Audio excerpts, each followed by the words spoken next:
આપણા તારણના ખડકની આગળ હર્ષનાદ કરીએ, આભાર સ્તુતિ સાથે તેની હજુરમાં આવીએ અને ગીતોથી તેની આગળ હર્ષનાદ કરીએ. મીટિંગની શરૂઆત કરીએ અને પ્રાર્થના કરીએ. અતિ ઉચ્ચ અને ઉન્નત રાજ્યાસન ઉપર બિરાજમાન અમારા જીવંત અને પ્રેમાળ પ્રભુજી, આજનો આખો દિવસ તમે અમને સાચવ્યા, સંભાળ્યા, અમારું રક્ષણ કર્યું.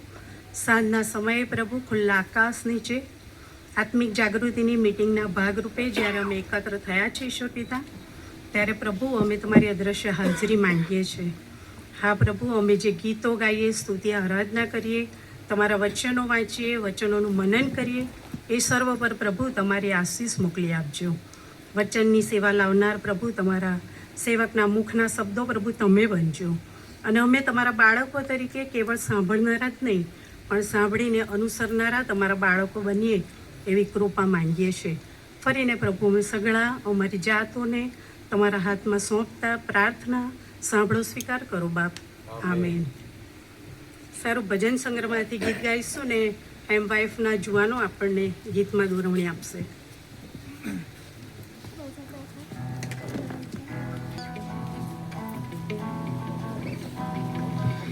આવો આપણે ભજન સંગ્રહના ગીતમાં જોડાઈએ. 202 નંબરનું ગીત.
આ સમયે આપણે બાઇબલ વાંચનમાં જઈશું. પ્રેરિતોના કૃત્ય તેનો 23મો અધ્યાય ને એની 1 થી 11 કલમો. અને હું સ્નેહાને વિનંતી કરીશ કે તે આપણને બાઇબલ વાંચનમાં દોરશે. અહીંયા સ્નેહા.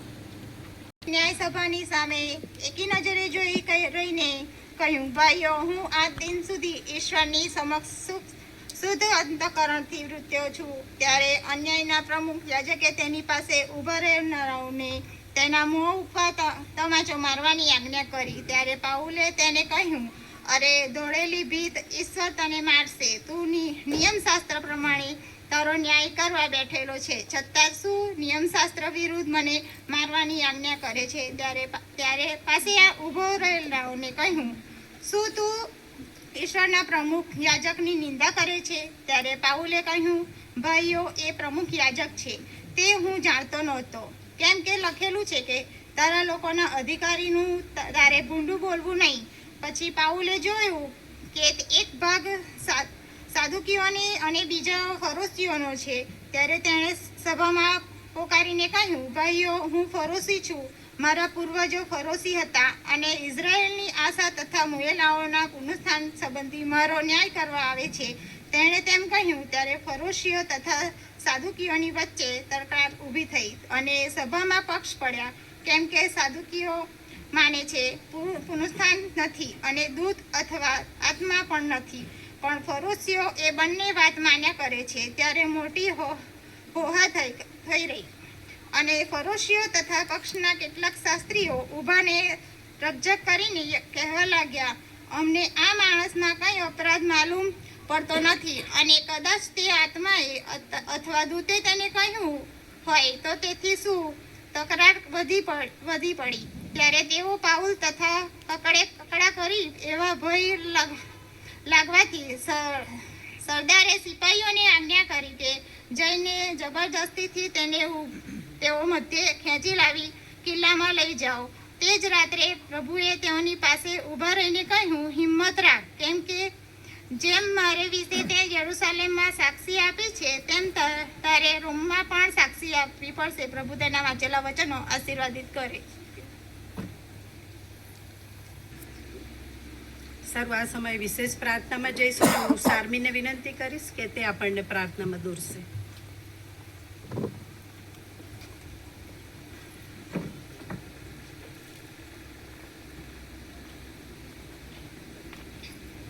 આવો આપણે ઈશ્વર આગળ નમીએ. જીવતા પ્રભુ છે, આપણે માતા સ્તુતિ કરીએ છીએ ઈશ્વર પિતા અત્યારના સમયને માટે. ઈશ્વર પિતા, જે સમય પૂરો પાડ્યો છે તેમાં અમે આભાર સ્તુતિ કરી શકીએ, વચનો વાંચી શકીએ. ઈશ્વર પિતા, તેને માટે તમારો પુષ્કળ આભાર માની લઈએ છીએ. અત્યારે જે વચન વાંચ્યું ઈશ્વર પિતા, તેમાં જે કંઈ તમે અમને પરસ્પરમાં આવે ઈશ્વર પિતા, તે અમે લઈ શકીએ, અમારા જીવનોમાં ઉતારી શકીએ ઈશ્વર પિતા, તેવી ખાસ પ્રાર્થના કરી લઈએ છીએ. અત્યારે જ્યારે નમ્યા છે ત્યારે માંગી લઈએ છીએ આપણી મંડળી માટે ઈશ્વર પિતા, સભાસદને માટે ઈશ્વર પિતા, અને જે પાળક સાહેબ આવ્યા છે તેને માટે માંગી લઈએ છીએ. તે પણ જે કંઈ વચનો આપે તે આપણે સ્વીકારીએ અને ઈશ્વર પિતા એમાં આપણે મજબૂત બની શકીએ, આપણા જીવનો ઈશ્વરને પસંદ પડે તેવા થઈ શકે તેવી ખાસ પ્રાર્થના કરી લઈએ છીએ. અત્યારે જ્યારે જેઓ બીમાર છે તેઓને માટે પણ ખાસ પ્રાર્થના કરી લઈએ છીએ. તેઓને તમારો સ્પર્શ આપો, સાચાપણું આપો ઈશ્વર પિતા, તેવી ખાસ પ્રાર્થના કરી લઈએ છીએ. અત્યારે નમ્યા છે ત્યારે ઈશ્વર પિતા જેઓ આવી રહ્યા છે ત્યારે તેઓની માટે પણ માંગી લઈએ છીએ. સહી સલામત લઈ આવજો કે જેથી ઈશ્વર પિતા તમારા વચનો શીખી શકે ને જીવનોમાં ઉતારી શકે, અને જ્યારે તેઓના જીવનમાં જ્યારે જરૂર પડે ત્યારે ઈશ્વર પિતા તે વચનો કામ કરી શકે તેવી ખાસ માંગણી કરી લઈએ છીએ. અત્યારે નમ્યા છે ત્યારે ફરીને એકવાર તમારો આભાર માનીએ છીએ. તમારી સ્તુતિ કરતાં આગળનો જે કંઈ સમય છે તે તમારા હાથમાં સોંપીએ છીએ. અમારી આ નમ્ર અને ટૂંકી વિનંતી સાંભળજો, સ્વીકાર કરજો બાપ. આમીન.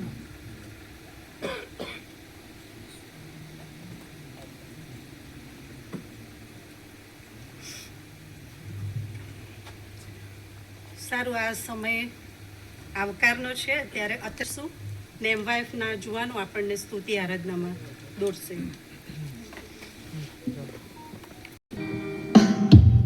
પહેલું ગીત છે ઊંચા આકાશે ઊંચા આવાસે. આપણે તાળીઓ સહિત પ્રભુની આભાર સ્તુતિ કરીએ અને જોર ઉલ્લાસથી આપણે પ્રભુનો આભાર માનીએ અને આજના દિવસ માટે પ્રભુનો ધન્યવાદ કરીએ.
આપણે આપણા મસ્તકોને પ્રભુ આગળ નમાવીએ, થોડો સમય શાંત રહીએ અને દિવસ દરમિયાન આપણાથી જે કંઈ પાપ થયા છે, જે કંઈ ભૂલ થઈ છે જાણતા અજાણતા, તેની માટે પ્રભુની આગળ આપણે ક્ષમા માંગીએ અને પ્રભુનો ધન્યવાદ બી કરીએ કે આપણને આજનો દિવસ બતાવ્યો છે. જ્યારે આપણા માના ઉદરમાં હતા ત્યારથી લઈને પ્રભુ પિતાએ આપણને અત્યાર સુધી સંભાળ્યા છે, સાચવ્યા છે, આપણને કંઈ ખરચ નહીં આવવા દીધી. તેના માટે આપણે પ્રભુ પિતાનો આભાર માનીએ અને આગળ ગીતમાં જોડાઈએ, પવિત્ર અતિ પવિત્ર.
જેનાથી અમારા પાપો પરમેશ્વર પિતા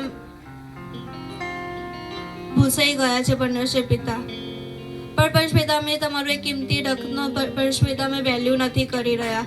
અમને તમે પરમેશ્વર પિતા તમને તમારા માથા પર જે કાંટાનો મુંગટ પહેરાવ્યો, તમને જે હાથે અને પગે ખીલ્લા મારવામાં આવ્યા પરમેશ્વર પિતા, તે અમે એ દુઃખ પરમેશ્વર પિતા અમે સહન નહીં કરી શકતા. પરમેશ્વર પિતા તમે ખાલી ને ખાલી એ દુઃખ, એ દર્દ, એ પીડા પરમેશ્વર પિતા ખાલી અમારા પાપોની માફીને માટે પરમેશ્વર પિતા તમે સહન કર્યું છે. પણ અમે એ ભૂલ, એ પાપ અમે વારે ઘડીએ પરમેશ્વર પિતા કરતા જઈએ છીએ. પરમેશ્વર પિતા અમે આજે તમારી પાસે માંગી લઈએ છીએ કે અમને એટલું સ્ટ્રોંગ બનાવો પરમેશ્વર પિતા, અમને એટલા તમારા માર્ગમાં દ્રઢ રાખો પરમેશ્વર પિતા કે અમે એ પાપ કરતા પરમેશ્વર પિતા અમે વિચાર કરીએ, અમે ભૂલ ફરી ના કરી શકીએ પરમેશ્વર પિતા. અમને એટલા મક્કમ બનાવો, અમારા હૃદયો, અમારા મનો પરમેશ્વર પિતા તમે એટલા દ્રઢ કરો, અમે તમારી પાસે માંગી લઈએ છીએ. પરમેશ્વર પિતા તમે કીધું છે કે તમારા માર્ગો મને સોંપો, મારા પર ભરોસો રાખો એટલે હું તેને ફળદ્રુપ કરીશ.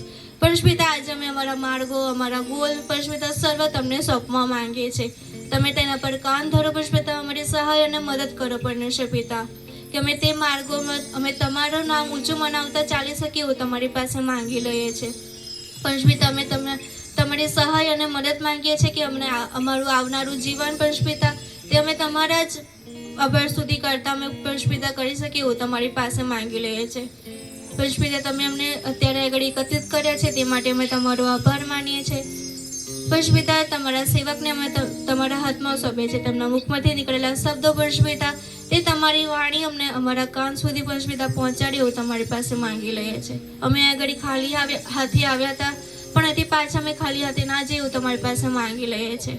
અમે અમારું જીવન પરમપિતા તમને સોંપીએ છીએ.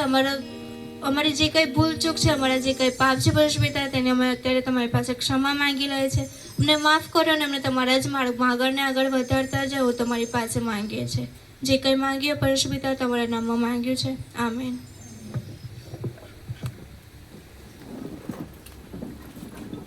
ના જુવાન દીકરા દીકરીઓનો હું આભાર માનું છું અને આ સમયે સંદેશાનો સારું આ સમય કાંતિભાઈને આપવામાં આવે છે.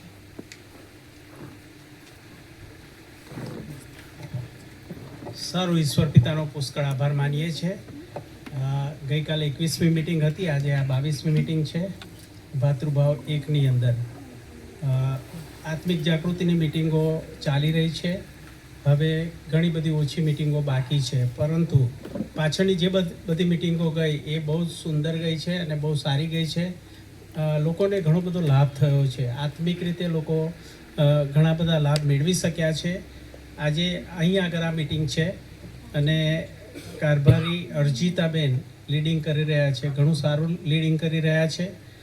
એમનું અહીં આગળ દાન ઉઘરાવવું, ઘરે ઘરે જવું અને પ્રાર્થનાઓ કરાવવી, આ બધી બાબતો કારભારીની છે અને તેઓ કરે છે અને ઘણું બધું સારું કામ છે એમનું. ઘણા બધા સમયથી એ કાર્ય કરે છે અને કારભારીની સેવા થોડી કઠણ હોય છે, કારણ કે 1લી તારીખ જાય પછી બધાના ઘરે જવાનું થાય એટલે જવું જ પડે, કારણ કે આ તો ચર્ચનું કામ છે. દાન ઉઘરાવવું અને ચર્ચને એ મદદરૂપ બને છે.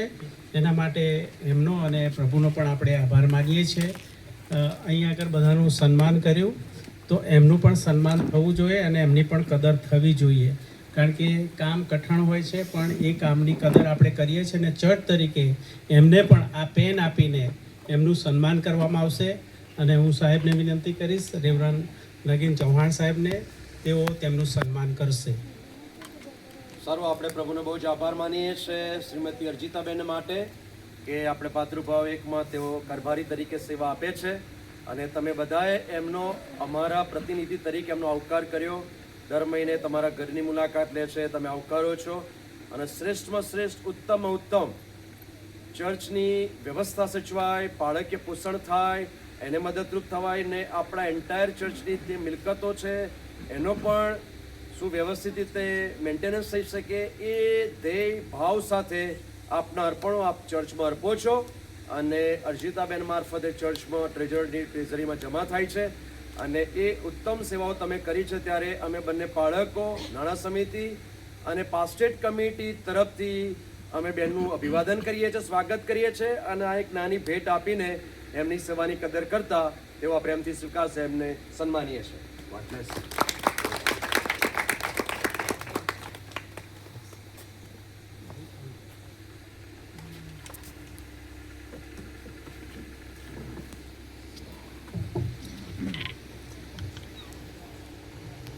પ્રભુ ઈસુના નામમાં તમને બધાને આત્મિક જાગૃતિ માસની આજે 22મી મિટિંગમાં અમે બંને બાળકો તમને પ્રેમી સલામ પાઠવીએ છીએ.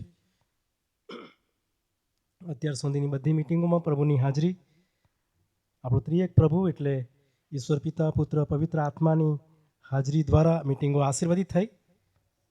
પ્રભુએ આપણી મિટિંગોને બહુ મહિમાવાન કરી છે, એટલા માટે પ્રભુનો આપણે બહુ જ આભાર માનીએ છીએ. અર્જિતાબેન આ વિસ્તારના કારભારી તરીકે તેમણે ઉત્તમ સેવાઓ આપી છે. લગભગ 1 લાખ જેટલું દાન, એની નજીક 1 લાખ જેટલું દાન તેમણે આ વર્ષ દરમિયાન ઊભું કર્યું. તમે બધા પરિવારોએ તે આપ્યું. મંડળીના ઉત્થાનને માટે આ એક સુંદર સારી વ્યવસ્થા કારભારી દ્વારા બને અને આપણી ચર્ચમાં એ દાન જમા થાય ને એ પ્રમાણે તેઓએ દાન જમા કરાવ્યું છે. આપણે અર્જિતાબેનનો બહુ જ આભાર માનીએ છીએ તેમની ઉત્તમ સેવાઓને માટે. પ્રભુએ તેમની સેવાઓને આશીર્વાદિત કરી છે. આ સુંદર તેમણે વ્યવસ્થા કરી છે અહીંયા મિટિંગની તેમના ઘર આંગણે. એટલા માટે તેમનો ને તેમના મિસ્ટર ને તેમના પરિવારનો આપણે આભાર માનીએ છીએ. અને વિશેષ તમે ભાતૃભાવ એકના દરેક સભ્યો દરેક રહીશો અહીંયા હાજર છો. તમારા બધાની હાજરીને માટે અમને બહુ આનંદ થાય છે. તમે બધા અહીં હાજર છો અને આ મિટિંગમાં પ્રભુ તમારી આશીષ બને આશીર્વાદ બને એવી અમારી કામના છે. સાથે આપણા મુખ્ય પાળક રેવરન્ડ નગીન ચૌહાણ સાહેબ તેઓ આપણી સાથે છે. તેમની હાજરીની નોંધ લેતા આભાર માનીએ છીએ. કાર્યભારી પણુ અને નાણાં સમિતિના પ્રમુખ શ્રી કાંતિભાઈ પણ તેઓ નિયમિત આપણી સાથે હોય છે અને આજે પણ તેઓ હાજર છે અને તેમની હાજરીની પણ આપણે નોંધ લઈએ છીએ. અને ઉપરાંત MYFના જુવાનો કે જેઓ દરરોજ આરાધનામાં દોરવણી આપે છે અને પવિત્ર આત્માના અજાયબ સાથમાં તેઓ આપણને આત્મિક રીતે સારી આરાધનામાં દોરવણી આપે છે અને પ્રભુનો મહિમા થાય છે. એટલા માટે જુવાનોનો પણ આપણે આભાર માનીએ છીએ. તમે જો દૂર દૂરથી ઘણા બધા આવો છો, ખાસ કરીને અલગ અલગ વિસ્તારોની સોસાયટીઓમાંથી, તમારા બધાનો પ્રભુ ઈસુ ખ્રિસ્તના નામમાં અમે બંને પાળકો આવકારીએ છીએ. સાથે કારભારી ભાઈઓ બહેનો, પાસ્ટેટ કમિટીના સભાસદો, તમે જેઓ અહીં હાજર રહો છો દરરોજ, તમારી હાજરીની નોંધ લેતા તમારો પણ અમે આભાર માનીએ છીએ અને તમને આવકારીએ છીએ. આપણે જે શાસ્ત્ર ભાગ વાંચ્યું પ્રેરિતોના કૃત્યો તેનો 23મો અધ્યાય અને તેની 1 થી 11 કલમો આપણે વાંચી અને 23મા અધ્યાયની અહીં જે કલમ આપવામાં આવી છે એ 6ઠ્ઠી કલમ આપવામાં આવી છે. ત્યાં જે લખવામાં આવ્યું છે તે પ્રમાણે જે આપણો જે મુદ્રાલેખ છે જીવંત આશા એના અનુસંધાનમાં 6ઠ્ઠી કલમમાં આ પ્રમાણે લખ્યું છે કે પછી પાઉલે જોયું કે એક ભાગ સદુકીઓનો અને બીજો ફરોશીઓનો છે. ત્યારે તેણે સભામાં પોકારીને કહ્યું કે ભાઈઓ, હું ફરોશી છું. મારા બાપ દાદા ફરોશી હતા અને ઇઝરાયેલની આશા તથા મુએલાના પુનરુત્થાન સંબંધી મારો ન્યાય કરવામાં આવે છે. એ જે કલમના આધારિત જીવંત આશા એ આપણને જે મુદ્રાલેખ મળ્યો છે એ મુદ્રાલેખના અનુસંધાનમાં પ્રભુનું વચન હું વાંચતો હતો, આજુબાજુની કલમો હું જોતો હતો, એનો સંદર્ભ જોવા હું પ્રયત્ન કરતો હતો અને એ જ્યારે હું જોતો હતો ત્યારે મેં 1 થી 11 કલમો આપણે વાંચવા માટે આપી. આપણે તે વાંચી છે ને સાંભળી છે. 1 થી 11 કલમની અંદર સંત જે આ લેખક છે સંત લુક, એણે જે આ વૃત્તાંત લખ્યું છે પ્રેરિતોના કૃત્યો, અને એમાં જે બાબતો નોંધ કરી છે ઐતિહાસિક બાબતો, અને એમાં 1 થી શરૂઆતની જો કલમો તમે જુઓ 1 થી 5 કલમ, તો 1 થી 5 કલમમાં જણાવ્યા પ્રમાણે સંત પાઉલ પ્રેરિતની ધરપકડ કરવામાં આવી છે. સંત પાઉલ પ્રેરિતને પકડવામાં આવ્યા છે અને સંત પાઉલ પ્રેરિતને આસિયાના યહૂદી લોકોએ યરૂશાલેમમાં લોકોને ઉશ્કેર્યા અને એ લોકો બધા યહૂદી લોકો ઉશ્કેરાઈને સંત પાઉલને પકડ્યા, તેમની ધરપકડ કરી અને બહુ મોટો હંગામો થયો. અને ત્યાં સુધીનો હંગામો થયો કે એ લોકો સંત પાઉલ પ્રેરિતને મારી નાખવા માંગતા હતા. પણ આટલો મોટો હંગામો સાંભળીને યરૂશાલેમમાં જે સેનાપતિ કે સુબેદાર જે રોમન સરકારના હતા સૈનિકો, એ લોકો દોડી આવ્યા અને એ લોકોએ સંત પાઉલને પોતાના કંટ્રોલમાં લીધે સંત પાઉલને પકડી લીધો અને પહેલાં બધો જે હંગામો થયેલો એ લોકોને શાંત કર્યા અને સંત પાઉલને લઈને કિલ્લામાં, એટલે કે ત્યાં યરૂશાલેમ શહેર અને ત્યાં રોમન સામ્રાજ્યનો જે કિલ્લો હતો એ કિલ્લામાં લઈ ગયા 21મા અધ્યાયની 37મી કલમ પ્રમાણે. અને એ જે આખી બાબત બની એ બાબતમાં સંત પાઉલે એ રોમન સરદારની સાથે વાતચીત કરી કિલ્લામાં જતા દરમિયાન 22મા અધ્યાયની 27મી કલમ પ્રમાણે. તેણે કીધું કે હું રોમન નાગરિક છું અને હું ન્યાયસભાની સમક્ષ જ્યારે તમે મને લઈ જાઓ છો ત્યારે મને એ બોલવાની છૂટ હોવી જોઈએ. કારણ કે રોમન નાગરિકોને કેટલાક જે નાગરિકતાનો જે હક મળેલો હતો એ હક એ સમયના રોમન સામ્રાજ્યમાં એમને યહૂદીઓ કરતાં પણ વિશેષ અધિકાર હતો. અને એટલા માટે એક નાગરિક તરીકે રોમન નાગરિક તરીકે મારી સફાઈમાં અથવા મારા બચાવમાં અથવા મારે જે કંઈ સાક્ષી આપી છે આ લોકોની આગળ એ બોલવાની મને છૂટ આપવામાં આવે. અને ગ્રીક ભાષાની અંદર એ સરદારની સાથે વાત કરી, ત્યાં લખવામાં આવ્યું છે તે પ્રમાણે. અને એ સરદારે ત્યાં તેને છૂટ આપી અને તેણે હિબ્રુ ભાષામાં એ જે ન્યાય સભા હતી એ ન્યાય સભામાં યહૂદી આગેવાનો હતા, ફરોશી આગેવાનો હતા, સાદુકી આગેવાનો હતા અને યાજક વર્ગના અને પ્રમુખ યાજક પણ અને યાજક વર્ગના ઘણા લોકો હતા. અને એમ બહુ મોટા રાજકીય પુરુષો, બહુ મોટા ધાર્મિક પુરુષો અને રોમન સરકારના સુબેદાર કે સેનાપતિ કે સૈનિકો અને એટલે બહુ મોટી સંખ્યામાં ત્યાં હાજર હતા. અને એ સંખ્યામાં હાજર ત્યાં આ રોમન આગેવાનોની આગળ અને આ સાદુકીની ફરોશી પંથના લોકોની આગળ સંત પાઉલે પોતાના બચાવને માટે અથવા તો પોતાની સાક્ષીને માટે બહુ ગજબની બાબતો ત્યાં જણાવી છે. 23મા અધ્યાયની 10મી કલમ પ્રમાણે ત્યાં જે પ્રકારે યાજકો, ફરોશીઓ અને સાદુકી વર્ગના લોકોએ બહુ મોટો વિરોધ કર્યો હતો અને ત્યાં સુધી કે તેને મારી નાખવા માંગતા હતા, બહુ મોટો પ્રયાસ કર્યો હતો. અને એ લોકોની સામે સંત પાઉલ પ્રેરિત પોતે સફાઈમાં કાંઈક કહેવા માંગતા હતા. અને એટલા માટે આ જે પ્રકારની પરિસ્થિતિ જે ઉદ્ભવેલી એ પ્રકારની પરિસ્થિતિમાં બહુ નિડરતાથી અથવા તો બહુ જ અંતઃકરણની સત્યતાથી એણે ઈશ્વરનો મહિમા પ્રગટ કરવા માંગતા હતા અને સાક્ષી આપવા માંગતા હતા. એટલે સંત પાઉલ પ્રેરિત ત્યાં લખવામાં આવ્યું છે તે પ્રમાણે શુદ્ધ અંતઃકરણથી હું જીવ્યો છું. શરૂઆતની કલમમાં 23મી કલમમાં ત્યાં લખ્યું છે તે પ્રમાણે દેવની સમક્ષ શુદ્ધ અંતઃકરણથી વર્ત્યો છું. અને એ જે શરૂઆત કરે છે અને ઈશ્વરની સમક્ષ આપણે પણ જે પ્રકારે જીવન જીવીએ છીએ એના અનુસંધાનમાં સંત પાઉલ પ્રેરિત બહુ નિડરતાથી અને બહુ જ ગજબની બાબતો ડર્યા વગર બહુ જ સરસ બાબતો અહીં જણાવે છે. અને એ જે બાબતો જણાવે છે ત્યાં જે લખવામાં આવ્યું છે તે પ્રમાણે સંત પાઉલ પ્રેરિત એ જે નિર્ભયપણે, નિડરપણે જે સત્ય બાબતો ઈસુ ખ્રિસ્તને જે વજસ્તંભ પર જણાવવામાં આવ્યા છે અને તેઓ મરણ પામ્યા છે અને પુનરુત્થાનની જે બાબતો છે તે તેમણે અંતઃકરણથી, શુદ્ધ અંતઃકરણથી અત્યાર સુધી સુવાર્તામાં જણાવી છે, દરેક જગ્યાએ જણાવી છે. એ સત્ય બાબત છે, એ સાચી બાબત છે અને એ સફાઈમાં કહી રહ્યા છે. અને એ જ્યારે બાબત તેમણે કહી ત્યારે ત્યાં પ્રમુખ યાજક અનાન્યા હાજર હતા. અને એ પ્રમુખ યાજક બહુ ગુસ્સામાં જાણે કે તેને પેલા બાજુમાં ઊભા રહેલા કોઈક વ્યક્તિને કીધું કે તેને માર, તેને તમાચો માર. અને ત્યાં 3જી કલમમાં લખ્યું છે તે પ્રમાણે પણ સંત પાઉલે એ બાબતમાં ત્યાં લખ્યું છે, તમે જુઓ 3જી કલમ પછી, અરે સંત પાઉલે બહુ જ હિંમતથી એ જે પ્રમુખ યાજક છે તેને વખોડી કાઢે છે. અરે ધોળેલી ભીંત, દેવ તને મારશે તો નિયમ શાસ્ત્ર પ્રમાણે મારો ન્યાય કરવા બેઠેલો છે, છતાં શું નિયમશાસ્ત્ર વિરુદ્ધ મને મારવાની આજ્ઞા કરે છે? યાની કે સંત પાઉલની જે નિડરતા છે, યાની કે સંત પાઉલની જે નિર્ભયતા છે, એ પ્રમુખ યાજક ત્યાં સામે છે, એ અધિકારી વર્ગના લોકો ત્યાં હાજર છે, એ રાજકીય લોકો ત્યાં હાજર છે અને ધાર્મિક આગેવાનો છે, પણ એને કોઈ પ્રકારનો ડર અનુભવાતો નથી અથવા એ બહુ નિડરપણે એ જે રજૂઆત કરી રહ્યા છે.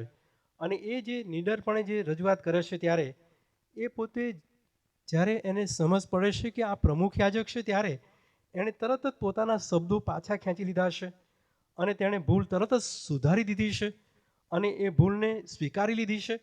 અને આત્મિક રીતે આ જે બાબત સુધારી છે તે આપણને લાગુ પડે છે કે આત્મિક રીતે જ્યારે આપણે કોઈ પણ ભૂલ કરીએ છીએ ત્યારે તરત આપણે તેને સુધારીએ છીએ અથવા આપણે સુધારવી જોઈએ. અને તરત એ સુધારણા સંત પાઉલે કરી છે. અને એ જે સુધારણા કરી છે એ લોકોના અધિકારીઓની વિરુદ્ધ તારે ભૂંડું બોલવું નહીં. સંત મૂસાનો એ નિયમ હતો અને મૂસાના નિયમશાસ્ત્ર પ્રમાણે કોઈ પણ અધિકારીની વિરુદ્ધ તારે કોઈ પણ દુર્ભાષણ અથવા ભૂંડું તારે બોલવું નહીં. અને એવો અહીંયા આગળ આપણે વાંચીએ છીએ. અને સંત પાઉલે એ બાબત તરત જ પોતે એ શબ્દો પાછા ખેંચ્યા છે, તરત તેને સ્વીકાર્યું છે, એણે સુધાર્યું છે અને તેણે આત્મિક રીતે ત્યાં પોતાની જાતને કબૂલ કરી છે. યાની કે એ જ્યારે આ પ્રકારની બાબત કહી રહ્યા છે ત્યારે એ આપણને બહુ સ્પષ્ટ સમજ પડે છે કે આ જગતના જે અધિકારીઓ છે અથવા આ જગતમાં જે સત્તાધારી લોકો છે એ સત્તાધારી લોકો કે અધિકારી વર્ગના લોકોને આપણે માન આપવું રહ્યું, માન આપવું ઘટે અને એ એ બાઇબલના નિયમ પ્રમાણે છે, એ મૂસાના નિયમશાસ્ત્ર પ્રમાણે છે અને ખ્રિસ્તી વિશ્વાસમાં આત્મિક રીતે આપણને એ બાબત સૂચવવામાં આવી છે. અને એટલે એ જે બાબત લખવામાં આવી છે તે આપણે બીજાઓને માન આપવું અથવા તો એવા અધિકારી કે સત્તાધારી વ્યક્તિઓને માન આપવું, અને એ સંત પાઉલની અહીંયા આગળ જે બાબત છે તેમાંથી આપણે શીખીએ છીએ. હું શુદ્ધ અંતઃકરણથી હું જીવ્યો છું. મેં ભલે ને મુશ્કેલીઓ આવતી અને ભલે ને ગમે તેવી સ્થિતિ ઊભી થઈ, પણ સત્ય માટે હું ઊભો રહીશ. અને જે થતી આ જે પ્રકારની જે ભૂલો છે તેમાં નમ્રતાથી યાની કે પોતાની જાતને હું સુધારી લઈશ. અને એ આખી જે બાબત અહીં આગળ વાંચીએ છીએ. હવે જ્યારે જીવંત આશા એ વિષય આપણે વિચારીએ છીએ ત્યારે આ વિષયમાં જે મુખ્ય 6ઠ્ઠી કલમ લખવામાં આવી છે અને 6ઠ્ઠી કલમના અનુસંધાનમાં 6ઠ્ઠી કલમથી 11મી કલમમાં જે બાબતો આપણે વાંચીએ છીએ ત્યાં જે પરિસ્થિતિ વિપરીત છે અથવા સંકટથી ભરેલી છે અને બહુ જ મોટી તકલીફ ને બહુ મોટા પ્રશ્નો છે. અને એવી સ્થિતિ છે કે સંત પાઉલને ચોમેરથી ઘેરી લેવામાં આવે છે અને એ સામાન્ય પુરુષો ત્યાં સામાન્ય વર્ગના લોકો ત્યાં હાજર છે એવું નહીં, પણ આપણે જેમ કીધું એ પ્રમાણે સાદુકી પંથ એટલે રાજકીય લોકો અને ફરોશી વર્ગ એટલે ધાર્મિક લોકો, અને ધાર્મિક અને રાજકીય અને રોમન સરકારના આગેવાનો અને બધાની આગળ પ્રમુખ યાજકની આગળ સંત પાઉલ પ્રેત જે નિડરતાથી જે રજૂઆત કરી રહ્યા છે અને જે બાબત એ બહુ કટોકટી ભરી પરિસ્થિતિ છે, સંકટથી ભરેલી પરિસ્થિતિ છે. અને એવી સંકટ ભરેલી સ્થિતિ, એવો મોટો પ્રશ્ન અને એવી મોટી પરિસ્થિતિ કે એ પરિસ્થિતિથી સહેજ પણ તે ચલિત થયા નથી, સહેજ પણ તે ડગ્યા નથી, હાર્યા નથી. અને પોતે એ સ્થિતિ જે જીવનમાં આવી છે અથવા એ પ્રકારની પરિસ્થિતિ આવી છે એ પરિસ્થિતિને પોતાના આત્મિક જીવનમાં ને શારીરિક જીવનમાં કંટ્રોલ કરી છે માનસિક રીતે. અને એ જે કંટ્રોલ કરીને એ જે એનો ઈશ્વર સાથેનો જે વિશ્વાસ છે એ વિશ્વાસમાં તેની જે જીવંત આશા દેખાઈ રહી છે. અને એ જીવંત આશામાં હવે ભલે ને ધરપકડ કરવામાં આવી, ન્યાય સભાની આગળ ખરેખર ઊભા રાખવામાં આવ્યા છે, તેની પર ભલે ને આરોપો મૂકવામાં આવ્યા છે અને તેના જીવનને પૂરેપૂરો જાણે કે ખતરો છે, પણ આ બધી પરિસ્થિતિમાં હવે એક આધાર, અને એ આધાર તો પ્રભુ ઈસુ ખ્રિસ્ત અને ઈશ્વર પિતા અથવા એ જે ઈશ્વર સાથેનો જે સંબંધ, પ્રભુ ઈસુ ખ્રિસ્ત સાથેનો જે સંબંધ એ જીવંત આશામાં પરિણામ્યું છે. અને એટલા માટે તે ઈશ્વર સાથેના વચનો દ્વારા પુનરુત્થાનમાં તે માને છે. અને એ પુનરુત્થાનના અનુસંધાનમાં એટલે કે સાચી જે આશા છે અને જગતમાં જે પરિસ્થિતિઓથી નહીં પણ ઈશ્વર સાથેના વચનમાં અને જે બાબતો સાચી પ્રગટ થયેલી છે એના અનુસંધાનમાં આશા એટલે વિશ્વાસ. એ વિશ્વાસ એ પ્રભુ ઈસુ સાથેના સંબંધમાં જાણે કે બહુ જ આગળ છે. રોમનોનો પત્ર તેનો 5મો અધ્યાયને તેની 1 થી 5 કલમ આપણે વાંચીએ તો ત્યાં સંત પાઉલ પ્રેત જે જણાવે છે તે પ્રમાણે આપણને વિશ્વાસથી ન્યાય ઠરાવવામાં આવ્યા છે. તેથી આપણે આપણા પ્રભુ ઈસુ ખ્રિસ્તને આશરે ઈશ્વરની સાથે સમાધાન પામીએ છીએ. અને આ જે કૃપામાં આપણે સ્થિર છીએ તે કૃપામાં ઈસુને આશરે પણ વિશ્વાસથી પ્રવેશ પામેલા છીએ. વળી આપણે ઈશ્વરના મહિમાની આશાથી આનંદ કરીએ છીએ. અને માત્ર એટલું જ નહીં, પરંતુ આપણે વિપત્તિમાં પણ આનંદ કરીએ છીએ, કેમ કે આપણે જાણીએ છીએ કે વિપત્તિ ધીરજ અનુભવ આશાને ઉત્પન્ન કરે છે, અને આશા કદી શરમાવતી નથી, કેમ કે આપણને આપેલા પવિત્ર આત્માથી આપણા અંતઃકરણમાં ઈશ્વરનો પ્રેમ વહેવડાવવામાં આવેલો છે. સંત પાઉલ પ્રેત ત્યાં જે જણાવે છે તે પ્રમાણે હા એ ભલે ને વિપત્તિ છે, પણ એ વિપત્તિમાં પણ આપણે આનંદ કરવો જોઈએ. અથવા એ ભલે ને કટોકટી ભરી પરિસ્થિતિ છે, પણ ત્યાં સત્ય બાબત પોકારવાને માટે, સાચું કહેવાને માટે સહેજ પણ ચલિત થવું જોઈએ નહીં. અને જે ન્યાયનું છે, જે સાચું છે એને આપણે પકડી રાખવાનું છે. અને એ જ્યારે પકડી રાખીએ છીએ ત્યારે એનો અર્થ એવો થાય છે કે હું ઈશ્વર સાથેના સંબંધમાં મને જે વિશ્વાસ સંપાદન થયો છે અથવા મારી જે આશા જે જીવંત બનેલી છે એ આશામાં હવે હું વધારે મજબૂત થાઉં છું. અને એ પ્રકારની જે મજબૂતાઈ છે એ મજબૂતાઈ આપણને એ સૂચવે છે કે આપણે આવી સ્થિતિમાં અથવા આવી વિપરીત પરિસ્થિતિમાં અથવા મુશ્કેલભરી પરિસ્થિતિમાં પણ આપણે ચલિત થતા નથી, ઈશ્વર સાથેના સંબંધમાં આગળ વધીએ છીએ, જેમ સંત પાઉલ કહે છે તે પ્રમાણે. એટલા માટે આ જે બાબત આપણે જ્યારે વાંચીએ છીએ ત્યારે આપણને એ શીખવાની મળે છે કે જગતમાં ભલે ને ગમે તેવી પરિસ્થિતિઓ આવે, જગતમાં ગમે તેવા સંકટો આવે કે જગતમાં ગમે તેવી બાબતો પેદા થાય, પણ એ બધી પરિસ્થિતિઓમાં પ્રભુ જ્યારે આપણી સાથે છે, આપણો જીવન વિશ્વાસ આપણી સાથે છે, આપણે ઈશ્વરની સાથેના સંબંધમાં છીએ, ત્યારે ન્યાયથી ને સત્યતાથી બોલતા આપણે કદી પણ થાકવું નહીં અથવા નિરાશ થવું નહીં. નિર્ભયપણે અને સાચી નિડરતાથી એ વાત લોકોની સમક્ષ રજૂ કરવી. અને અહીં તો યરુસાલેમમાં જે આગેવાનો બધા ભેગા થયા છે ન્યાય સભામાં આગળ, એ આગેવાનોની આગળ જ્યારે આ સાક્ષી આપે છે, ત્યારે પ્રભુએ જે સંદર્શન સંત પાઉલને આપેલું, તું ચાલ્યો જા, તું વિદેશીઓમાં અને રાજાઓની આગળ, ન્યાયાધીશોની આગળ હું મારો સાક્ષી તને ઠરાવીશ. એ વચન જાણે પ્રભુ ઈસુ હવે પૂર્ણ કરી રહ્યા છે. અને એ વચન પ્રમાણે ન્યાય સભાની આગળ બહુ નિડરતાથી અને બહુ નિર્ભયપણે એ પ્રભુની વાત રજૂ કરી રહ્યા છે. અને એ જે પ્રભુની વાત રજૂ કરી રહ્યા છે, ત્યાં એણે પોતાને આ જગતની જે સ્થિતિમાંથી તે આવે છે, જે પરિસ્થિતિઓમાંથી આવે છે, જ્યાંથી તે આવે છે, એને પણ તે યાદ રાખે છે. યાની કે એ તાર્સસ એટલે રોમના તાર્સસમાંથી ત્યાં યહૂદી એ જન્મેલો યહૂદી વ્યક્તિ હતો. અને એ જે યહૂદી વ્યક્તિ એ રોમનો નાગરિક હતો અને તાર્સસમાં જન્મેલો, એ તેણે યાદ કર્યું. એથી વધારે મૂસાનું નિયમશાસ્ત્ર તેણે યાદ કર્યું. મૂસાના નિયમશાસ્ત્ર પ્રમાણે અથવા તો સદુકીઓને, જે આ ફરોશીઓ પંથના જે લોકો જે માનતા હતા, એને પણ તેણે યાદ કર્યું. ફરોશી વર્ગના લોકો એ પુનરુત્થાનને માનતા હતા અને ત્યાં લખ્યું છે તે પ્રમાણે દૂતોની અને પુનરુત્થાનની જે આશા છે તેમાં તે માનતા હતા, જેને એનાથી સદુકીઓ એ બાબતને માનતા નહોતા. સદુકી વર્ગના લોકો ઈસવીસન 3જી કે 2જી સદીમાં એ લોકો અસ્તિત્વમાં આવેલા મકાબીઓના સમય દરમિયાન. અને મકાબીઓના સમય દરમિયાન તો એ લોકો વધારે મજબૂત થયા. પ્રભુ ઈસુ ખ્રિસ્તના સમયમાં એ લોકો ઘણા બધા આગળ વધેલા અને મૂસાના પંચગ્રંથને એટલે તોરાહને એ લોકો માનતા હતા. એ તોરા પછીના જે પુસ્તકો પ્રબોધકોના, એ બાબતો પર એ ભાર મૂકતા નહોતા અને એ બાબતના અનુસંધાનમાં એ લોકો માનતા નહોતા. પણ સૌથી મહત્ત્વની બાબત, મૂસાનું જે પંચગ્રંથ છે, એ પંચગ્રંથ પર એ લોકો મોટો આધાર રાખતા હતા અને એ આધાર પ્રમાણે મૂસા જે બાબતો કહેશે એના પર એ વધારે નિર્ભય રહેતા. અને એટલા માટે સાદુકી પંથના લોકો એ ખરેખર ઉચ્ચ વર્ગના લોકો, રાજકીય વર્ગના લોકો અને એ ધનવાન વ્યક્તિઓ હતા અને એ બધી રીતે સક્ષમ હતા અને બહુ મોટી બાબતોમાં આગળ વધેલા હતા. એની સામે ફરોશી વર્ગના લોકો પણ ઈસવીસન પૂર્વે 2જી કે 3જી સદીમાં એ લોકો એ લગભગ બાબેલના બંદીવાસ પછી એ લોકો 70 વર્ષના બંદીવાસ પછી એ લોકો પાછા યરુસાલેમમાં ગયા.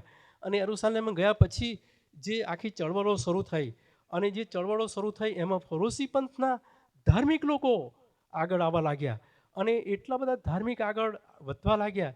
પ્રભુ ઈસુ ખ્રિસ્તના સમયમાં એ ધાર્મિક આગેવાનોને હવે ફરોશી પંથના લોકો તરીકે ગણાવવા લાગ્યા. અને એ ફરોશી વર્ગના લોકો અને રાજકીય વર્ગના લોકો, અહીં લખવામાં આવ્યું તે પ્રમાણે સંત પાઉલે જે બાબત તે લોકોની આગળ જણાવી છે, ત્યાં લખ્યું છે તે સાદુકીઓ માને છે કે પુનરુત્થાન નથી અને દૂત અથવા આત્મા પણ નથી, પણ ફરોશીઓ એ બંને વાત માન્ય કરે છે. ત્યારે બહુ મોટી હોહા થઈ રહી. ફરોશીના પક્ષના કેટલાક શાસ્ત્રીઓ ઉઠ્યા અને રકઝક કરીને કહેવા લાગ્યા કે અમને આ માણસમાં કંઈ અપરાધ માલુમ પડતો નથી.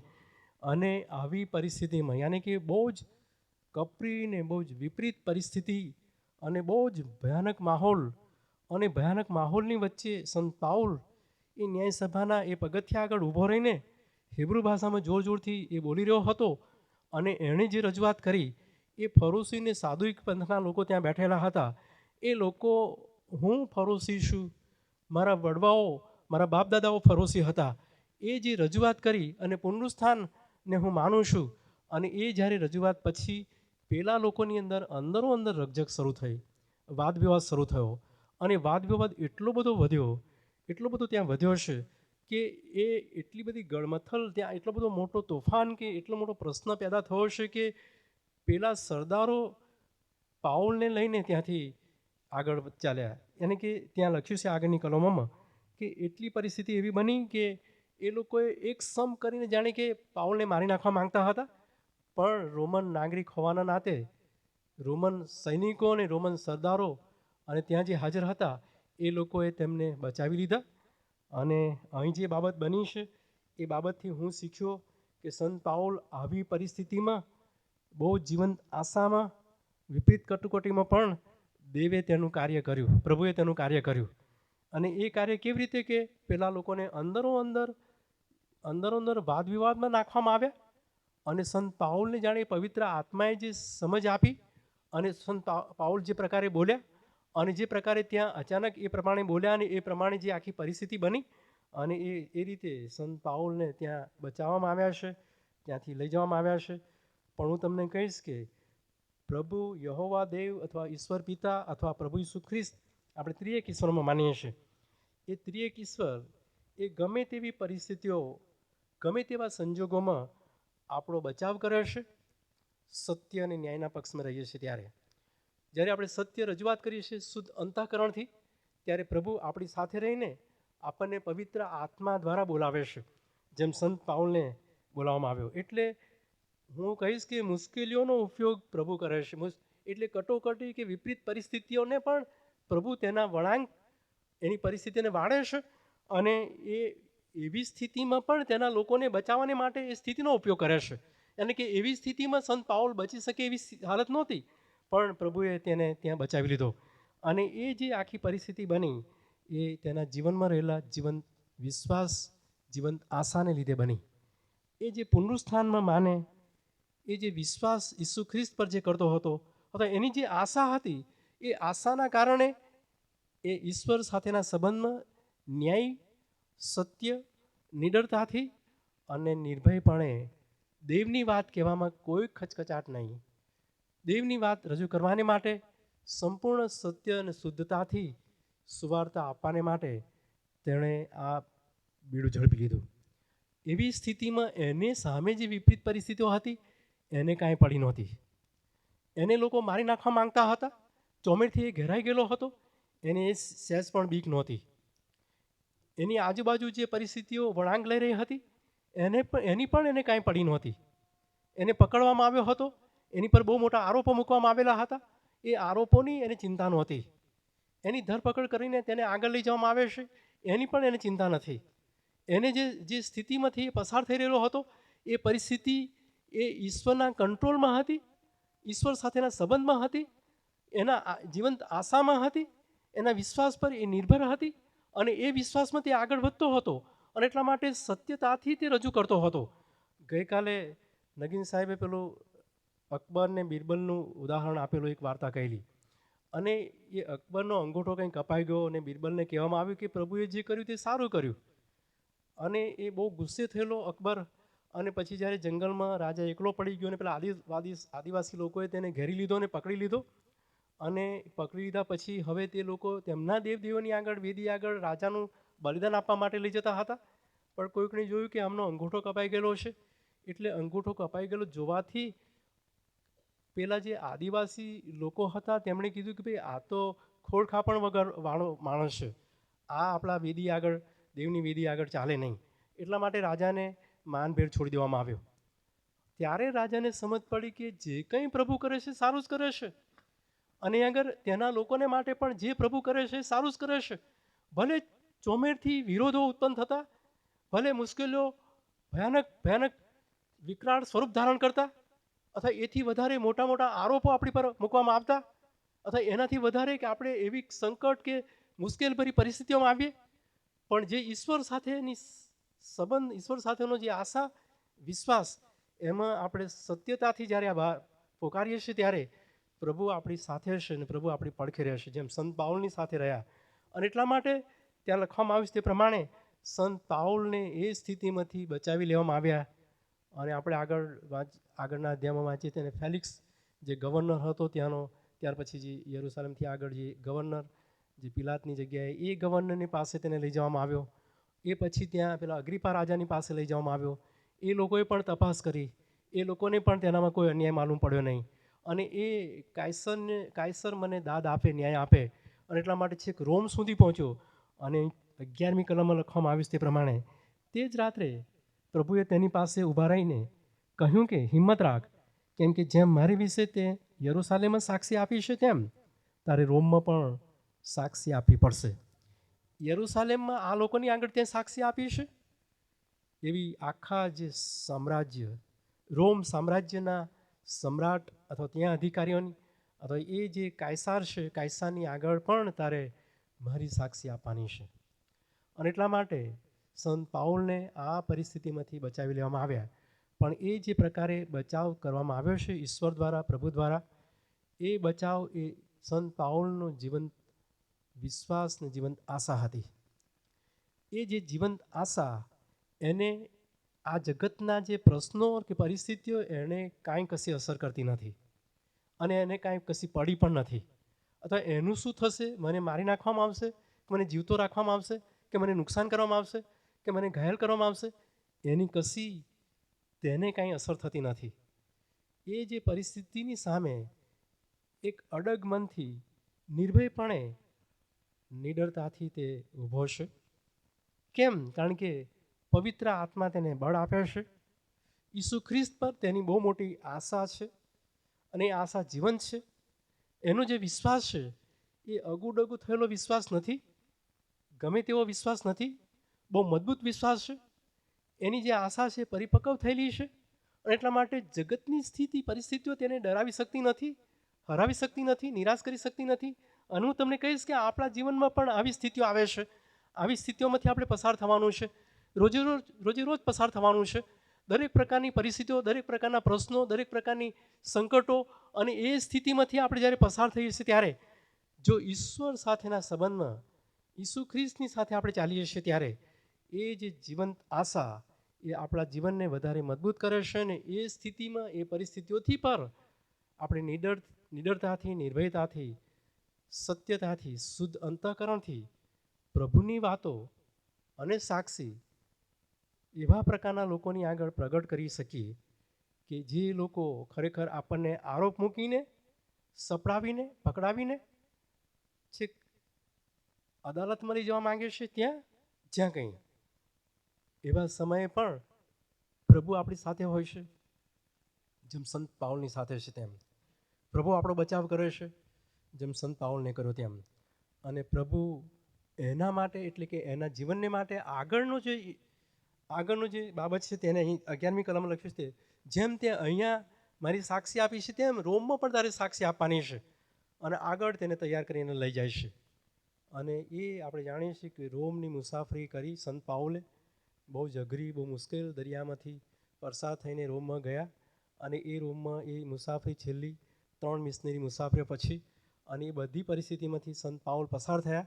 અને પ્રભુએ દરેક જગ્યાએ તેમનો બચાવ કર્યો, દરેક જગ્યાએ તેમની સાથે રહ્યા, દરેક જગ્યાએ તેમના દ્વારા સુવાર્તા, સાક્ષી અને ઈશ્વરનો મહિમા પ્રગટ કર્યો. પ્રભુ આજે પણ આપણા જીવનોમાં એ જ પ્રકારની સાક્ષી, એ જ પ્રકારની સુવાર્તા અને એ જ પ્રકારનો મહિમા પ્રગટ કરવા માંગે છે. મારો વિશ્વાસ, મારું જીવન, ઈશ્વર સાથેનો સંબંધ, મારી જીવંત આશા, હું કેટલો મજબૂત છું એના પર આ જગતની પરિસ્થિતિઓ પર અવલંબે છે. જગતની પરિસ્થિતિઓ ભલે ભયાનક છે, પણ મને ઈશ્વર સાથેના સંબંધમાં વિશ્વાસ છે, આશા છે, તો હું મજબૂત છું અને હું ડરતો નથી. ભલે ને પછી મારે અંધકારમાં થઈને પસાર થવાનું આવે, હા, બહુ મુશ્કેલીઓમાંથી પસાર થવાનું આવે, કે બહુ મોટી માંદગીઓમાંથી પસાર થવાનું આવે, કે બહુ મોટા પ્રશ્નોમાંથી ઝઝૂમવાનું આવે, પણ પ્રભુ મારી સાથે છે, પ્રભુ આપણી સાથે છે. અને જ્યારે પ્રભુ આપણી સાથે છે ત્યારે આપણને કોઈ ડર નથી, કોઈ પ્રશ્ન નથી, કોઈ પરિસ્થિતિ આપણને હેરાન કરી શકતી નથી. પ્રભુ આપણને બચાવે છે, આપણું રક્ષણ કરે છે. અને એ જીવંત આશા સંત પાઉલના જીવનમાં હતી. એ જીવંત આશા જે આપણો મુદ્રાલેખ છે તે આપણા જીવનમાં આવે. અને એવી આશામાં આપણે રોજે રોજ પ્રભુમાં મહિમાવાન થતા જઈએ. અને એ પ્રમાણેનું આશીર્વાદિત જીવન જીવવાને માટે, એ પ્રકારનો વિશ્વાસ ને એ પ્રકારની આશામાં વધવાને માટે પ્રભુ આપણ સર્વને એ આશીર્વાદો આપે. આમેન.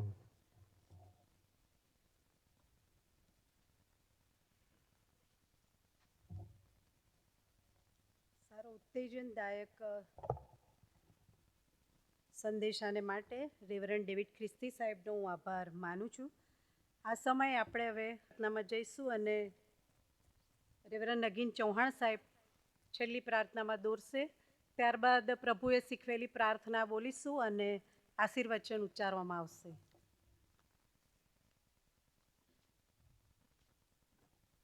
પ્રાર્થના કરીએ. સર્વશક્તિમાન અમારા જીવતા ગૌરવી પ્રેમાળીશ્વર પિતાજી, ખુલ્લા આકાશ નીચે આજે રાત્રિના સમયે ભાતૃભાવ સોસાયટીના તમામ વિશ્વાસી ભાઈ બહેનોની સાથે અમે તમારો મહિમા કરવા માટે ને સાંપ્રત સમયની પરિસ્થિતિમાં જીવંત વચનો જે જીવંત આશામાં અમને જીવાડી રહ્યા છે એના તરફ દૃષ્ટિપાત કરવાના માટે અમને કૃપા આપી. તમારી સેવિકાએ અદ્ભુત લીડિંગમાં દોર્યા અને તમારા સેવકની મારફતે પાઉલના જીવન વિશે અમે શીખી શક્યા કે કેવી પરિસ્થિતિમાં એમનું જીવન હતું અને તેઓ એમ માનતા હતા કે હું દેવની સેવા કરું છું, પણ દમસ્કના રસ્તા પર પ્રભુએ એમને હાંક મારી, એમણે પ્રત્યુત્તર આપ્યો, એમના જીવનનું બદલાણ થયું અને બાઇબલ કહે છે પ્રમાણે અનાનિયાને મોકલવામાં આવ્યો કે તું જાન એના માથા પર હાથ મૂક અને એને મારું અભિષેક પવિત્ર ઉપયોગી પાત્ર તરીકે હું પસંદ કરું છું અને એણે જે કંઈ સહન કરવાનું છે, વેઠવાનું છે, હું જાણું છું અને સગળું હું તેને બતાવીશ. અને જ્યારે પ્રભુને સોંપાઈ ગયા ત્યાર પછી જે બંધનોને સંકટોની રાહ જોતા હતા એ પોતે ફરોસી, પોતે હિબ્રુ, રોમન અને પોતાની જે નાગરિકતા છે એના માટે પણ એ વફાદાર, વિશ્વાસુ અને પોતાના સંપ્રદાયમાં એ નીતિ નિયમોને આધીન અને કોઈ પણ એવો ગુનો નહોતો કર્યો, પણ એણે બહુ સંયમતા રાખીને ઈસુ ખ્રિસ્તને પ્રગટ કર્યા અને એની સામે જે મુકદ્દમો ચલાવવામાં આવ્યા એને રાજાઓની આગળ ઊભો કરવામાં આવ્યો અને જ્યાં જ્યાં તક મળી ત્યાં સુવાર્તિક પૌલે પોતાના જીવનની સાક્ષી આપી કે કેવી રીતે જે ઈસુને હું સતાવતો હતો, એના લોકોને હું સતાવતો હતો, એના લોકોને હું મારી નાખતો હતો, પણ હું એમ માનતો હતો, એમ ધારતો હતો કે હું દેવનું કામ કરું છું. પણ ઈશ્વરે મારા વ્યક્તિત્વને બદલી નાખ્યું, મારા આચાર વિચારોને બદલી નાખ્યું, મારી વિચારસરણીને બદલી નાખી અને મને ખ્રિસ્ત તરફ વાળ્યો અને એના પુનરુત્થાને મેં જોયું નથી, પણ મેં વિશ્વાસ કર્યો કે ઈસુ મરણ પામ્યો છે, દટાયો છે, ત્રીજા દિવસે ઉઠ્યો છે અને એ વિશ્વાસમાં જીવંત આશામાં એણે ખ્રિસ્તને પ્રગટ કર્યા. અને મારા માટે બહુ મોટી ચેલેન્જ છે. જ્યારે અમે આ પૃથ્વી પરના લોકો તરીકે જીવીએ છીએ, અમે ઈસુ ખ્રિસ્તને જોયા નથી, પણ અમે બાઇબલના વચનો પર વિશ્વાસ કરીએ છીએ. અમારા માતા પિતા અમને વિશ્વાસનો વારસો આપ્યો, ખ્રિસ્તનો વારસો આપ્યો અને એ વારસામાં અમે ખ્રિસ્તી લોક તરીકે, વિશ્વાસી લોક તરીકે જીવંત આશામાં જીવીએ છીએ કે અમે ખ્રિસ્તને મળવાના છીએ. અને એ વિશ્વાસમાં તમે મારા વિશ્વાસને મજબૂત કર્યા છે. તમારો આભાર માનીએ છીએ. આજે રાત્રિના સમય જે વચન અમારી પાસે આવ્યું કે પ્રભુ સતત એનું રક્ષણ કરતા હતા, પ્રભુ સતત સુવાર્તિક પૌલની સાથે હતા અને એમણે જે અદ્ભુત મિશનરી સેવાઓ કરી, મિશનરી મુસાફરીઓ કરી, રોમમાં જઈને સુવાર્તા આપી અને જે લોકો પ્રભુની પાસે આવ્યા. પ્રભુ એમાંના અમે વિદેશીઓ તમને ઓળખીએ છીએ, તમારું ભજન કરીએ છીએ, તમારી આરાધના કરીએ છીએ, પણ હજુ પણ અમારા જીવનો એવા છે કે કદાચ તમારી પાસે આવવામાં, તમને સ્વીકારવામાં અણગમો કરીએ છીએ, પણ આ વચનો તેમને મજબૂત કરો. અમે ખ્રિસ્તના માટે જીવીએ અને ખ્રિસ્તના માટે કામ કરીએ, કારણ કે બંધનો અને સંકટો અમારી રાહ જોઈ રહ્યા છે. કેવા સમયો આવી રહ્યા છે, અમારા વિશ્વાસની કેવી કસોટીઓ થશે અમે નથી જાણતા, પણ અમે એટલું જાણીએ છીએ કે ખ્રિસ્ત જેને અમે પહેરી લીધા છે એ અમારા માટે રસ્તાઓ પાદરા કરશે. એ દરેક સંકટોમાં અને દરેક તકલીફોમાં પણ એ અમારું ભલું કરશે. અમે જાણીએ છીએ કે અમે સતાવણીનો ભોગ બનનાર છીએ, પણ એમાંથી અમને બહાર લઈ જનાર અને અમારા માટે જે જીવંત આશા મજબૂત કરી છે એ જીવંત આશામાં જીવનાર પ્રભુ ઈસુ ખ્રિસ્ત જે આજે રાત્રે અમને સ્પર્શ કરે છે, એનું આચ્છાદન અમારી પર રાખે છે અને એનામાં જીવાડે છે. એ વિશ્વાસુ પ્રભુને અમે સોંપાઈ જતા આ બધી જ વ્યવસ્થાઓને માટે, મળેલા વચન આશીર્વાદ માટે આભાર માનીને તમારા હાથોમાં સોંપાઈએ છીએ. પ્રભુ આ સમય અમે વિશેષ પ્રાર્થના કરીએ છીએ અમારા માન્ય રેવરન્ડ રોલેન્ડ ઠાકોર સાહેબને માટે, એમના જીવાઈ ગયેલા જીવનને માટે. પ્રભુ આ એમની જન્મભૂમિ, આ એમની કર્મભૂમિ, આ એમની સેવાની ભૂમિ અને આજે રાત્રિના સમયે 7 વાગે એમણે આ પૃથ્વી પરની જીવનરૂપી મુસાફરીની દોડ પૂરી કરી અને તેઓ સદાને માટે એ જીવંત આશામાં ઊંઘી ગયા. અમે તેઓના હકમાં કંઈ માંગતા નથી, પણ શ્રીમતી ઈલાબેનને માટે અમે પ્રાર્થના કરીએ છીએ, રેવરન્ડ અંકુર સાહેબને માટે, એમના નાના ભાઈને માટે, અમારા વડીલ મુરબ્બી ડેનિયલ કાકાને માટે, એમના કુટુંબીજનોને માટે, બીજા જેઓ એમના સ્વજનો છે, એમના મિત્રો છે, જેઓ એમની સાથે રમ્યા, મોટા થયા, એમના જીવનથી બહુ વાકેફ છે, પરિચિત છે, સાથી મિત્રના જવાથી દુઃખી છે, તમામને માટે અમે દિલાસાની પ્રાર્થના કરીએ છીએ. એમની ફ્યુનરલ એમની છેલ્લી વિદાય બહુ માનભેર થાય, એમને સન્માન આપવામાં આવે એ આશામાં ઈસુ ખ્રિસ્તે કહ્યું કે પુનરુત્થાન તથા જીવન હું છું અને મારા આશા વિના બાપની પાસે કોઈ આવી શકતું નથી. એ પ્રભુ ઈસુ ખ્રિસ્તમાં મળેલી પુનરુત્થાનની આશામાં કુટુંબ મજબૂત થાય એવી તેઓના હકમાં અમે પ્રાર્થના કરીએ છીએ. રેવરન્ડ ડેવિડ સાહેબને સ્પર્શ કરો, સાજાપણું આપો, બધાની સાથે રહેજો. છૂટા પડે ત્યારે તમારી સમક્ષ અમારી સાથે રાખજો. અમારા પાપ અપરાધો ગુનાઓની ક્ષમા કરજો. ખ્રિસ્ત ઈસુ અમારા જીવતા પ્રભુ તમારા નામમાં અમારી આ પ્રાર્થના સાંભળો, માન્ય કરો. આમેન. ઓ આકાશમાં અમારા બાપ, તમારું નામ પવિત્ર મનાવો, તમારું રાજ્ય આવો, જેમ આકાશમાં તેમાં પૃથ્વી ઉપર તમારી ઈચ્છા પૂરી થાવ. દિવસની મારી રોટલી આજ અમને આપો, જેમ અમે અમારા ઋણીઓને માફ કર્યા છે તેમ તમે અમારા ઋણ અમને માફ કરો. અમને પરીક્ષણમાં ન લાવો, પણ બુંડાઈથી અમારો છૂટકો કરો, કેમ કે રાજ્ય, તા પરાક્રમ, તા મહિમા સર્વકાળ સુધી તમારા છીએ. આમેન. ઈશ્વરની શાંતિ જે સર્વ સમશક્તિથી પર છે તે ખ્રિસ્ત ઈસુમાં તમારા હૃદય મનની સંભાળ રાખો. ઈશ્વર પિતા, પુત્ર, પવિત્ર આત્માનો આશીર્વાદ આપણા પ્રત્યેકની સાથે હમણાંથી સદા સર્વકાળ સુધી રહો. Amen. Thank you. Good night.